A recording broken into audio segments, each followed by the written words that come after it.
നമുക്ക് മുട്ട ഉപയോഗിച്ച് വളരെ പെട്ടെന്ന് തന്നെ തയ്യാറാക്കാവുന്ന ഒരു സ്നാക്ക് നോക്കാം. ഇതിനായിട്ട് ഞാൻ 3 മുട്ട എടുത്തു വെച്ചിട്ടുണ്ട്. ഇങ്ങനെ ഒരു ബൗളിലേക്ക് പൊട്ടിച്ചൊഴിച്ചെടുത്ത് മാറ്റി വെച്ചിട്ടുണ്ട്. മുട്ടയുടെ കൂടെ മിക്സ് ചെയ്യാനായിട്ട് നമുക്കൊരു മസാല തയ്യാറാക്കണം. അതിനായിട്ട് ഞാൻ 1/4 കപ്പ് തേങ്ങ ചെറിയ മിക്സി ജാറിലേക്ക് ഇട്ട് കൊടുത്തിട്ടുണ്ട്. അതിലേക്ക് ഒരു 5-6 കറിവേപ്പില, പിന്നെ നമുക്ക് എരിവിന് ആവശ്യമുള്ളതനുസരിച്ച് പച്ചമുളക് ചേർത്ത് കൊടുക്കാം. ഞാനൊരു 5 പച്ചമുളക് ചേർത്ത് കൊടുക്കുന്നുണ്ട്. ഇത് തരക്കേടില്ലാതെ നല്ലൊരു എരിവ് കാണും. കൂടുതൽ വേണമെന്നുള്ളവർക്ക് 1-2 പച്ചമുളക് കൂടുതൽ ചേർക്കാവുന്നതാണ്. പിന്നെ ചേർത്ത് കൊടുക്കുന്നത് 4-5 അല്ലി ചെറിയ ഉള്ളി, കുറച്ച് മല്ലിയില, ആവശ്യത്തിനുള്ള ഉപ്പ്. ഇനി ഇത് കുറച്ച് വെള്ളം ഒഴിച്ച് നല്ല സ്മൂത്തായിട്ട് നമുക്കൊന്ന് അരച്ചെടുക്കണം. ഇങ്ങനെ നല്ല സ്മൂത്തായിട്ട് അരച്ചെടുത്തിട്ടുണ്ട്. ആദ്യം നമുക്ക് ഈ മുട്ടയൊന്ന് ബീറ്റ് ചെയ്തെടുക്കാം. സ്പൂണോ ഫോർക്കോ ഉപയോഗിച്ച് ഒന്ന് ബീറ്റ് ചെയ്തെടുക്കാം. ഇതിലേക്ക് നമ്മൾ തയ്യാറാക്കി വെച്ചിരിക്കുന്ന അരപ്പും കൂടെ ചേർത്ത് കൊടുക്കാം. ഇതെല്ലാം കൂടി നമുക്ക് നന്നായിട്ടൊന്ന് മിക്സ് ചെയ്തെടുക്കാം. ഉപ്പ് പോരായെങ്കിൽ കുറച്ചും കൂടെ ചേർത്ത് കൊടുക്കാവുന്നതാണ്. രണ്ടും കൂടി നന്നായിട്ട് മിക്സ് ആയിട്ടുണ്ട്. ഒരു 2-3 മിനിറ്റ് നമ്മൾ നന്നായിട്ട് ഇത് മിക്സ് ചെയ്തെടുക്കുമ്പോഴാണ് രണ്ടും കൂടെ നന്നായിട്ട് യോജിച്ച് കിട്ടുന്നത്.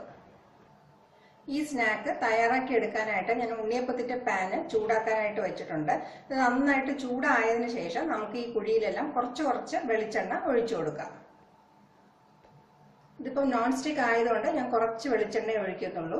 ഇങ്ങനെ എല്ലാ കുഴിയിലും കുറച്ചായിട്ട് നമുക്ക് ഒഴിച്ചു കൊടുക്കാം. ഇനി ഒഴിച്ചിരിക്കുന്ന വെളിച്ചെണ്ണ ഒന്ന് ചൂടാകാനായിട്ട് വെയിറ്റ് ചെയ്യാം. എണ്ണ ചൂടായിട്ടുണ്ട്. ഇനി നമുക്ക് ഫ്ലെയിം നന്നായിട്ട് കുറച്ച് വെച്ചിട്ട് ഓരോ കുഴിയിലായിട്ട് നമ്മൾ തയ്യാറാക്കി വെച്ചിരിക്കുന്ന കൂട്ട് ഒഴിച്ചു കൊടുക്കാം.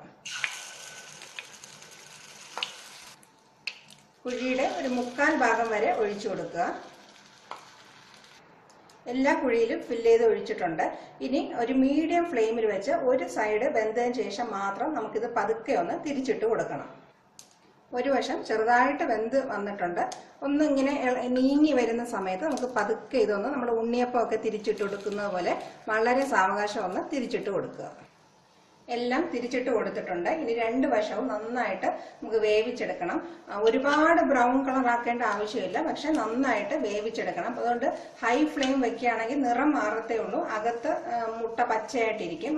അപ്പൊ അതുകൊണ്ട് ഫ്ലെയിം കുറച്ച് വെച്ച് 2 വശവും നന്നായിട്ട് നമുക്കിതൊന്ന് വേവിച്ചെടുക്കണം. ഏകദേശം റെഡിയായി വരുന്നുണ്ട്. നമ്മൾ ആദ്യം ഒഴിച്ചതൊക്കെ നന്നായിട്ട് വെന്തിട്ടുണ്ട്, ചെറിയൊരു ബ്രൗൺ കളറും ആയിട്ടുണ്ട്. ഈ സമയത്ത് നമുക്കിത് പാനിൽ നിന്ന് മാറ്റാവുന്നതാണ്.